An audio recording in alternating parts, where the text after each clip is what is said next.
সময় নেই, অ্যাড্রেসিং করার সুযোগ নেই। একটা কথাই হচ্ছে, কোরআন বলছে বিসমিল্লাহির রহমানির রহিম, ইন্নামাল মুমিনুনা ইখওয়াতুন ফাআসলিহু বাইনা আখওয়াইকুম ওয়াত্তাকুল্লাহ লাআল্লাকুম তুরহামুন। আমরা মনে রাখতে হবে, আজ আহলে সুন্নাত ওয়াল জামাত রাউজান, এই রাউজান থানার এই কেন্দ্রে একসাথে হয়ে প্রমাণ করে দিয়েছে সর্বপ্রথম আমাদের মধ্যে 19, 23, 24, 25 আন নাই। জামাতের আকীদার উপরে সমস্ত তরুণরা এক হয়ে গেছি, আমাদের মুরব্বীরা এক হয়ে গেছে। সর্বপ্রথমে কথা নিশ্চিত করুন আমার সাথে, আমরা একসাথে থাকতে পারবো কিনা আগে বলেন।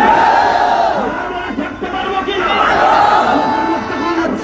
থাকতে পারবে না, কোন চেয়ারের লোক থাকতে পারবে না, কোন ক্ষমতার লোক থাকতে পারবে না। আমরা কর্মী হয়ে যাব, আমরা মাঠে কর্মী হয়ে আমাদের মাথার উপরে মন সাজিয়ে আমাদের মুরব্বীদেরকে দাঁড় করিয়ে দেবো। কথা প্রত্যেকটা অঞ্চলে অঞ্চলে, প্রত্যেকটা গ্রামে গ্রামে যারা নারায়ে তাকবীর, আল্লাহু আকবার, নারায়ে রিসালাত, ইয়া রাসূলুল্লাহকে মানবে, পীর যার যার, সুন্নিয়ত সবার, আল্লামা ফারুকী এই কথার উপরে একমত আছেন কিনা? আমরা লাঠি চালাতে জানি না, এটা আমাদের দুর্বলতা নয়, এটা খাজা গরিব নওয়াজের শিক্ষা। ঠিক কিনা? আমরা গুলি করতে জানি না, আমরা গাড়ি ঘোরাতে জানি না, আমরা মানুষকে আক্রমণ করতে জানি না বলে আজ পর্যন্ত বাংলাদেশে ফারুকী হত্যার বিচার হয়নি। মনে রাখবেন, আমাদেরকে দালাল বলতে 1000 বার চিন্তা করতে হবে। 1500 বছর ধরে আমরা কখনো ক্ষমতার ডানে, ক্ষমতার বামে, ক্ষমতার সামনে, ক্ষমতার পিছে ছিলাম না।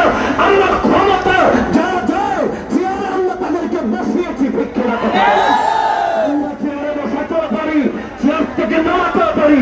যখন কুতুবউদ্দিন, ওই শাহাবুদ্দিন মোহাম্মদ গুরি ভারতে বিজয় লাভ করেছিল, গরিব নওয়াজকে বলেছিলেন আপনি মসনদে বসেন।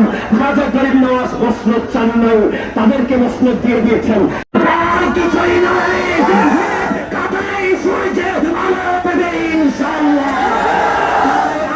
আমি আপনাদের প্রতি অনুরোধ করব, যারা অতীতে নিজেকে মুসলিম মনে করেছে তারা যেন আজকের সময়ে জালেম না হয়ে যায়। যদি জালেম হয়ে যায়, আগামী 5 বছর পর পালানোর সুযোগ পাবে না ইনশাআল্লাহ।